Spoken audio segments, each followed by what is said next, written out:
ආයුබෝවන්. ඉතින් කොහොමද යාළුවනේ? අද අපි ඔයාලව අරගෙන යන්නේ ලස්සන අසේලියා මල් වලින් පිරිච්ච පෞරාණික පන්සලක් බලන්න. මේ පන්සලේ නම තමයි මිමුරොතෝජි. මේක තියෙන්නේ කියෝතෝ වල උජි කියන ප්‍රදේශයේ. ඇතුළත් වීමේ ගාස්තුව විදියට එක් අයෙකුගෙන් යෙන් 1000ක් මුදලක් අය කරනවා. ඉතින් අපි මේ යන්නේ අප්‍රේල් මාසේ 27 වෙනිදා. මේ පන්සල ගොඩක් ප්‍රසිද්ධ වෙන්නේ උද්‍යාන අලංකරණ වෙනුවෙන්. වසර 1200ක ඉතිහාසයක් තියෙන මේ පන්සල් භූමියට යන ඕනම කාලෙක ඔයාලට මේ කඳුකරේ සම්පූර්ණයෙන්ම මල් පිපිලා තියෙනවා බලා ගන්න පුළුවන්. මේ කාලෙට පිපිලා තියෙන්නේ අසේලියා කියන මල් වර්ගය. ඔයාලා මේ පන්සලට ජුනි ජූලි මාසවල ගියොත් ඔයාලට බලා ගන්න පුළුවන් හයිඩ්‍රේන්ජා මල් වර්ගය. ලංකාවේ තුම්මස් මල් කියලත් ඒ මල් වලට කියනවා. ජූලි මාසේ අග වගේ ගියොත් ඔයාලට බලා ගන්න පුළුවන් නෙළුම් මල්. අපි පන්සල් භූමියට ඇතුළත් වන්නේ වර්මිලියන් පිවිසුම් දොරටුව හරහා. මේ වර්මිලියම් ගේට් කියන්නේ ජපන් භාෂාවෙන් ශුරියොනෝ තොරි කියන එක. ශුරියෝ කියන්නේ ඉංග්‍රීසි භාෂාවෙන් වර්මිලියන්. ඒ කියන්නේ ඔයාලට ඔය පේන රතු තැඹිලි වර්ණය. තොරි කියන්නේ සාම්ප්‍රදායික ජපන් ගේට්ටුව කියන්නයි. ඉතින් මේ මගින් මෙම සිද්ධාස්ථානවල නපුරු දුරු කර ජීවබලය සංකේතවත් කරන බව විශ්වාස කරනවා.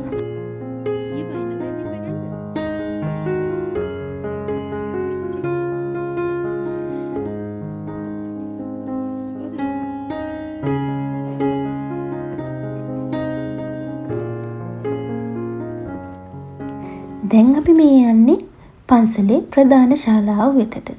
ප්‍රධාන ශාලාව දෙසට ගමන් කරනකොට පැමිණෙන අමුත්තන් මුලින්ම පිළිගනු ලබන්නේ උගජින් දෙවියා විසින්. කරුණාවන්ත මහලු මිනිසෙකුගේ මුහුණක් සහ සර්පයෙකුගේ ශරීරයක් ඇති ජීවියෙකු ලෙස නිරූපණය කර ඇති උගජින් මෙම භූමියට පැමිණෙන්නන්ට ස්තුති කිරීම සඳහා පත් කරලා තියෙනවා.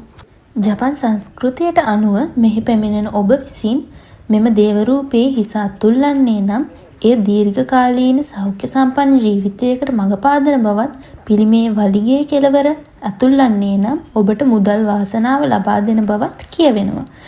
ඉතින් මේ තියෙන්නේ මිමුරුතෝජිහි ප්‍රධාන ගොඩනැගිල්ල. 1805 දී නැවත ඉදිකරන ලද මෙම ප්‍රධාන ශාලාව ඉදිරිපිට සකස් කර තිබෙන මෙම පෝච්චි නෙළුම් උයනක් බලා ගන්න පුළුවන්. නෙළුම් මල් පිපෙන්නේ ජූලි මාසෙදී.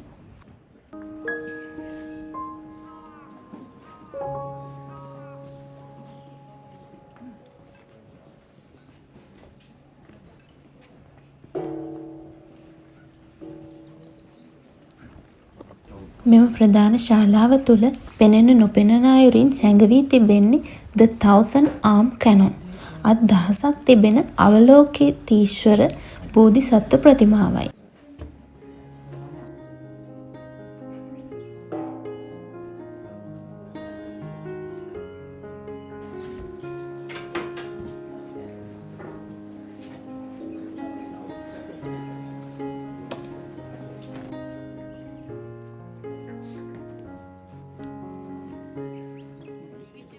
ප්‍රධාන ශාලාවේ ඉදිරිපිට ගවයෙකුගේ රූපයක් ඔයාලට බලා ගන්න පුළුවන්.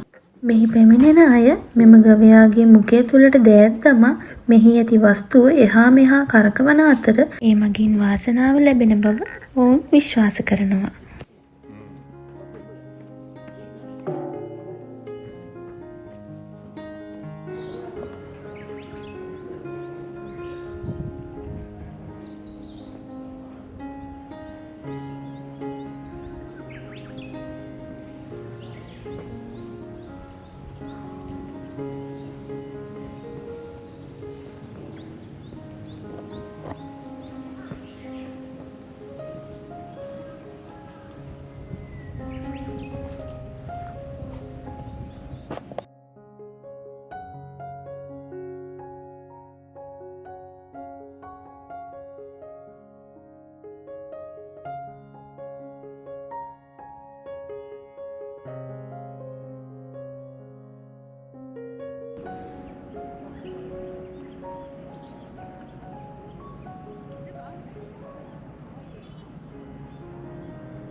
මේ පන්සල් භූමියේ අසේලියා මල් ශාක 20000කට වැඩි ප්‍රමාණයක් තියෙනවා කියලා සඳහන් වෙනවා.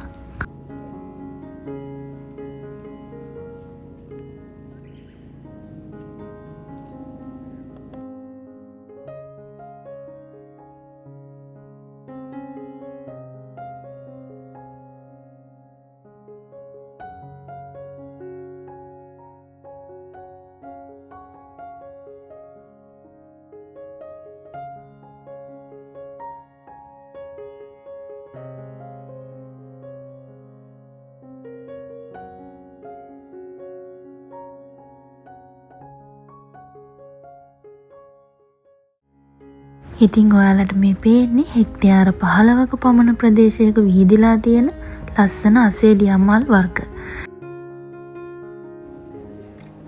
ඇත්තටම මේ තැන ගොඩාක් ලස්සනයි. හරිම හිත නිවෙන පරිසරයක් තියෙන්නේ. එහෙනම් මේ වගේම ලස්සන තවත් වීඩියෝ එකකින් අපි නැවත හමු වෙමු. ගිහින් එන්නම්. සයෝනාරා.